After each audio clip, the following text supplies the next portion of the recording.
La imagen del rostro que se distingue en esa tela ha dejado sin aliento a millones. Ojos cerrados, barba marcada, una calma extraña mezclada con señales de dolor. Para muchos es como si alguien hubiera quedado impreso en lino. Para otros es justo lo contrario, un truco antiguo, una ilusión nacida de la fe y del deseo de creer. Y ahí empieza el choque. Asombro por un lado, sospecha por el otro. Antes de seguir, si te gustan las historias que se investigan como si fueran un misterio real, con ciencia, dudas y giros inesperados, apóyame con un like, suscríbete y compártelo con alguien a quien le encanten los enigmas. Ese pequeño gesto hace que pueda seguir trayendo relatos así. Ahora sí, lo que vas a escuchar no es el típico dicen que, sino la cadena de hallazgos que encendió otra vez la discusión. En el año 2015, en la Universidad de Padua, el profesor Gani Barkatia y su equipo trabajaron en un laboratorio de genética con condiciones extremas de limpieza para estudiar algo que, según millones de cristianos, envolvió el cuerpo de Jesús después de la crucifixión: la sábana de Turín. Desde que este objeto aparece con fuerza en la historia, la palabra controversia lo acompaña como una sombra. Auténtica reliquia, dicen unos. Falsificación medieval, responden otros. Los investigadores partieron de una idea aparentemente sencilla. Si la tela fuera un engaño fabricado en Europa durante la Edad Media, lo lógico sería encontrar una huella genética dominante europea. Si fuera un paño realmente ligado a una sepultura en Oriente Próximo, entonces la señal dominante debería venir del Medio Oriente. Esperaban un patrón claro, como una flecha apuntando a un lugar, pero no llegó ninguna flecha. Lo que apareció fue otra cosa, no una persona, ni un país, ni siquiera un continente. Las señales genéticas parecían venir de puntos muy separados: Asia Oriental, el subcontinente indio y regiones de África. Y no solo eso, algunos marcadores se asociaban con poblaciones antiguas, grupos cuyas líneas genéticas habían cambiado muy poco durante muchísimo tiempo. En vez de resolver el misterio, el resultado lo volvió más grande. Porque si esa mezcla era real, ¿cómo se explicaba? ¿Cómo terminaba una historia del mundo escondida en los hilos de una sola tela? Y si alguien intentó plantarlo, ¿cómo habría logrado sembrar rastros tan variados y tan finos sin dejar una firma moderna evidente? Para entender por qué ese tipo de datos hizo que tantos volvieran a mirar la sábana con otros ojos, hay que retroceder al momento en que el paño mostró por primera vez un secreto que nadie esperaba. Fue una noche concreta, el 28 de mayo del año 1898, en Turín, Italia. Ese día, durante una exhibición pública, un abogado y fotógrafo aficionado llamado Secondo Pia recibió permiso especial del rey Humberto I para fotografiar el objeto. Fotografiar en esa época no era apretar un botón, era una batalla lenta y técnica. Placas enormes, tiempos de exposición largos, luces intensas que calentaban el aire y un margen mínimo de error. Pia subió con un equipo voluminoso hasta una estructura dentro del templo. Preparó lámparas y destellos para vencer la oscuridad. Exponía placas de vidrio grandes, de esas que obligaban a trabajar con cuidado de cirujano. Horas después, ya de noche, se encerró solo en su cuarto oscuro, iluminado apenas por una lámpara roja de seguridad. Introdujo una placa en los químicos y esperó. Y entonces ocurrió lo que lo dejó temblando. En el negativo, donde todo debería verse invertido y extraño, empezó a aparecer un rostro con una claridad inquietante. Lo que surgía en aquella placa no parecía una imagen deformada por la inversión típica del negativo. Al contrario, la figura ganaba definición. Los contornos del rostro se volvían más nítidos. Los ojos cerrados parecían reales, la barba adquiría profundidad y las marcas del sufrimiento destacaban con una precisión inesperada. Pia quedó tan impresionado que más tarde confesó que casi dejó caer el vidrio de la impresión. No era simplemente una fotografía exitosa, era como si el negativo revelara algo que el ojo desnudo no había sabido ver del todo. Normalmente, cuando se fotografía un objeto, el negativo invierte luces y sombras. Lo claro se vuelve oscuro y lo oscuro claro, produciendo una imagen difícil de interpretar hasta que se positiviza. Sin embargo, en este caso, el negativo mostraba un rostro natural, proporcionado, casi tridimensional. Era como si la imagen en la tela ya estuviera invertida de antemano. Esa observación cambió la conversación. La sábana no parecía comportarse como una pintura tradicional. Se comportaba, más bien, como si capturara un instante. Durante décadas, aquel hallazgo alimentó tanto la fe como el escepticismo. Algunos se preguntaban cómo alguien, siglos antes del nacimiento oficial de la fotografía, habría podido concebir una imagen que solo revelara su fuerza plena al ser invertida. Otros respondían que el asombro no era prueba de milagro, sino simplemente señal de que aún no comprendíamos el mecanismo exacto de formación. Sea cual fuera la postura, la noche de 1898 marcó un punto de inflexión. A partir de entonces, cada disciplina, historia, química, física, biología, quiso tener algo que decir, y sin embargo aquella fotografía fue apenas el prólogo. Lo que realmente transformó el debate no estaba en la superficie visible, sino en lo microscópico, en el polvo atrapado entre los hilos. Durante más de 600 años, el enfrentamiento se había mantenido casi intacto. Por un lado, quienes veían en la tela el único testimonio físico ligado a la resurrección, por otro, quienes la consideraban una obra maestra del ingenio medieval, quizá creada para atraer peregrinos. Pero el siglo XXI introdujo herramientas nuevas, análisis genético, espectroscopía avanzada, técnicas moleculares que permitían tratar la tela no como objeto devocional, sino como escena histórica conservada en fibras. En el año 2015, el equipo de Padua obtuvo autorización para recolectar muestras microscópicas. No buscaban probar la divinidad. La ciencia no maneja ese tipo de categorías. Querían reconstruir la biografía del tejido, por dónde había viajado, cuántas manos lo habían tocado, qué rastros invisibles habían quedado adheridos a él a lo largo de los siglos. Utilizando instrumentos estériles con filtros ultrafinos, aspiraron partículas diminutas atrapadas en el entramado del lino. También revisaron restos conservados desde trabajos de restauración realizados en el año 1988. El desafío era enorme. Bastaba una mínima contaminación moderna, una célula de piel, una gota microscópica de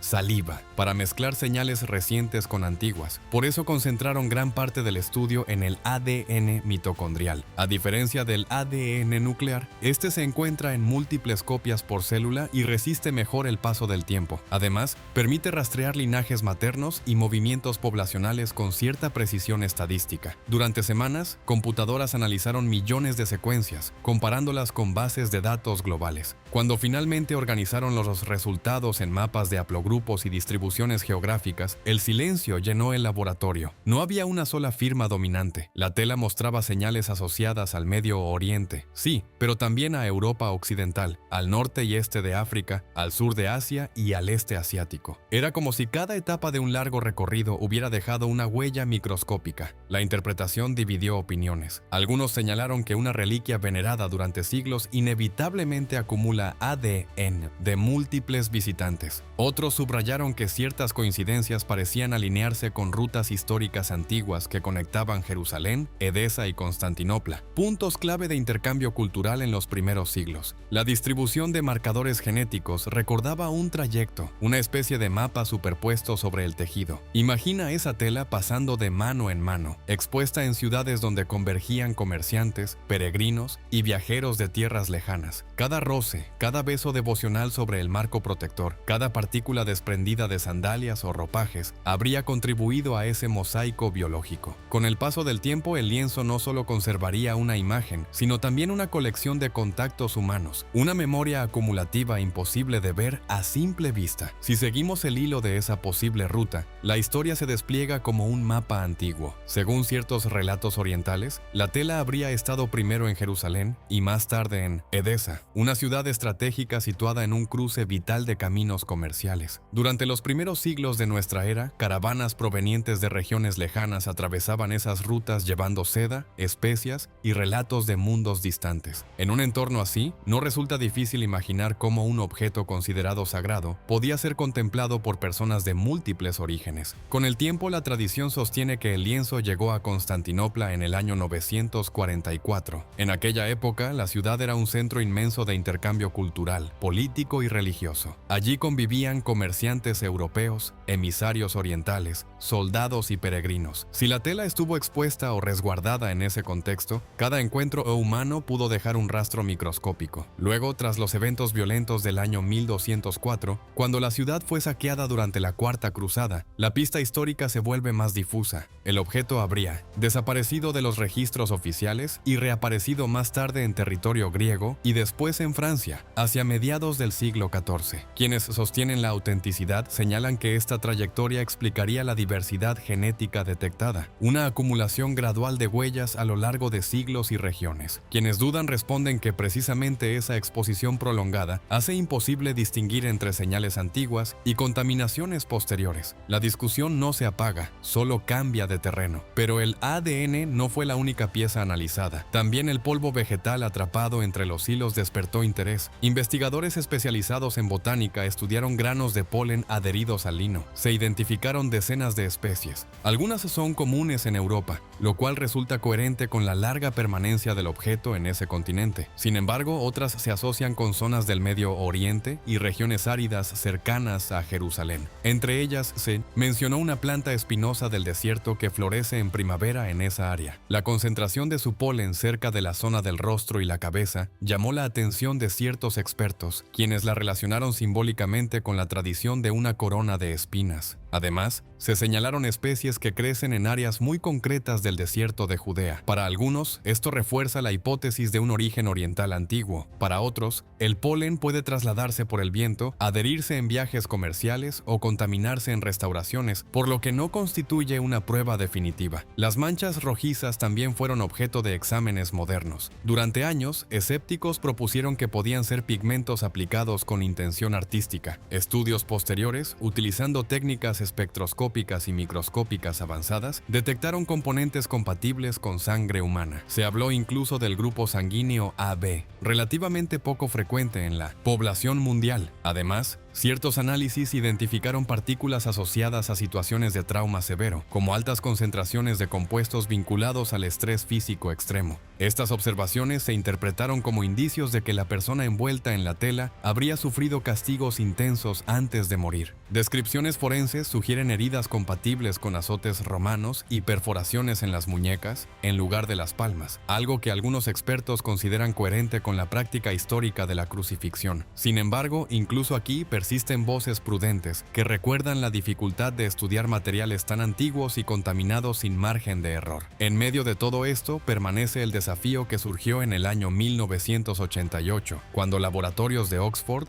Zúrich y Arizona aplicaron la datación por carbono 14. El resultado situó la tela entre los años 1260 y 1390, con un alto nivel de confianza estadística. Aquella fecha parecía cerrar el caso a favor de una creación medieval. El impacto fue considerable. Décadas después, algunos investigadores cuestionaron la zona específica de donde se extrajo la muestra, argumentando que pudo tratarse de un área reparada en la Edad Media con hilos de algodón mezclados con lino original. Estudios más recientes han propuesto métodos alternativos para estimar la antigüedad del material, como el análisis estructural del envejecimiento de la celulosa. Uno de esos trabajos, publicado en el año 2022, sugirió que el deterioro del tejido podría ser compatible con una edad mucho más antigua, similar a telas del primer siglo halladas en la región de Israel. No obstante, estos resultados todavía generan debate y requieren confirmación independiente más amplia. Y aún así, incluso dejando a un lado fechas y rutas, queda el enigma de la imagen misma. No se observan trazos de pincel ni acumulaciones claras de pigmento. La coloración afecta solo la capa superficial de las fibras, en una profundidad extremadamente fina, medida en nanómetros. Investigadores de instituciones italianas intentaron reproducir un efecto similar aplicando calor, productos químicos e incluso radiación controlada. Conseguir una réplica con las mismas características resultó complicado. En la década de 1970, análisis con dispositivos de procesamiento de imágenes revelaron que la intensidad tonal parece correlacionarse con la distancia entre el cuerpo y el tejido, generando cierta información tridimensional. Algunos interpretaron esto como otro elemento difícil de imitar en la Edad Media. Otros argumentan que gradaciones naturales pueden producir efectos similares sin necesidad de recurrir a explicaciones extraordinarias. También se habló de posibles formas circulares sobre los ojos, que algunos vincularon con monedas acuñadas en tiempos de Poncio Pilato, hacia Tate, el año 29. Sin embargo, esta afirmación ha sido discutida por especialistas en numismática y procesamiento de imagen, que cuestionan la claridad de tales supuestas figuras. Al final, la acumulación de disciplinas, genética, botánica, química, física, historia del arte, construye un mosaico complejo. Cada campo aporta datos, pero no todos los expertos coinciden en la interpretación. Para unos, la tela es un documento histórico excepcional que apunta hacia Jerusalén en los años 30 del primer siglo. Para otros es una obra medieval extraordinariamente ingeniosa, cuyo mecanismo exacto aún no comprendemos del todo. Si ampliamos aún más la mirada, el debate deja de ser solo sobre una tela y se convierte en un espejo de algo mucho más profundo: cómo los seres humanos manejamos lo desconocido. Cada generación ha proyectado en este lienzo sus propias herramientas, sus propias certezas y también sus propios límites. En la Edad Media se interpretaba desde la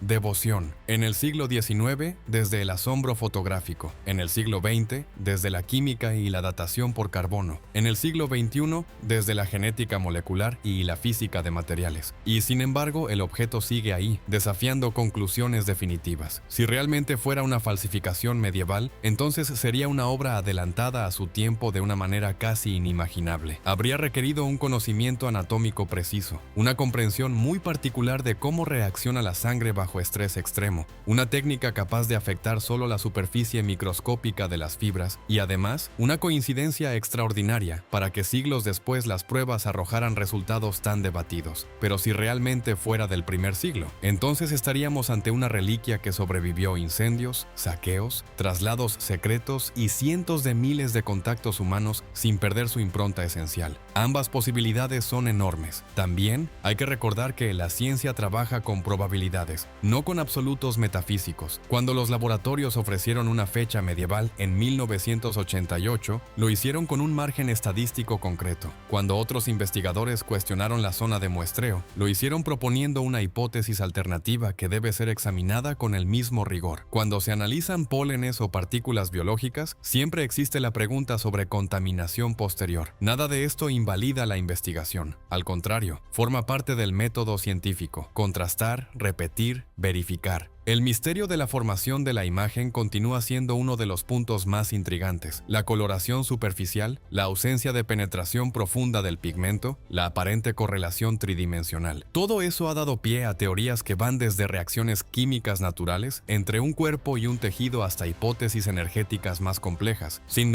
embargo, ninguna explicación ha logrado consenso total. Y ese vacío de consenso es, para algunos, un espacio donde cabe la trascendencia, para otros simplemente un área donde la investigación aún no ha terminado. Incluso el impacto cultural es imposible de ignorar. La sábana de Turín ha sido exhibida ante multitudes que guardan silencio reverente. Ha inspirado libros, documentales, debates académicos y discusiones familiares. Ha fortalecido la fe de millones y ha estimulado el escepticismo de muchos más. En cierto sentido, su poder no reside solo en lo que sea materialmente, sino en lo que provoca. Obliga a preguntar, a investigar, a confrontar convicciones personales. Y tal vez ahí esté su verdadera fuerza. No es solo una cuestión de si perteneció o no a una tumba en Jerusalén hace casi 2000 años. Es una pregunta sobre cómo interpretamos la evidencia, sobre cuánto peso damos a los datos cuando chocan con nuestras creencias y sobre si estamos dispuestos a aceptar la incertidumbre, porque al final, incluso con toda la tecnología moderna, desde microscopios electrónicos hasta algoritmos genéticos, seguimos dependiendo de la interpretación humana. Algunos esperan que futuras técnicas, quizá aún no inventadas, puedan analizar el tejido sin dañarlo y ofrecer respuestas más claras. Otros piensan que siempre quedará una zona gris, una frontera entre lo que puede medirse y lo que pertenece al ámbito de la fe. Y mientras esa frontera exista, la conversación continuará. Así que la pregunta permanece abierta, más viva que nunca. Cuando la ciencia avanza y toca los límites de lo explicable, ¿descubre finalmente la respuesta definitiva o simplemente ilumina nuevas capas de complejidad? Quizá la historia de esta tela no trate solo de lo que ocurrió en un momento concreto del pasado, sino de nuestra permanente búsqueda de sentido. Y ahora llegamos al punto en el que todas las piezas vuelven a colocarse sobre la mesa. La imagen, revelada en 1898. El análisis genético realizado en 2015. Las rutas antiguas que conectan Jerusalén, Edesa y Constantinopla. El polen adherido en zonas específicas del tejido. Las manchas que muchos identifican como sangre humana sometida a trauma extremo. La datación por carbono que apunta a la Edad Media. Las objeciones sobre posibles reparaciones. Los estudios recientes que intentan medir el envejecimiento molecular del lino. Las hipótesis físicas sobre cómo pudo formarse la la imagen. Todo existe al mismo tiempo. No estamos ante una historia sencilla con un final limpio.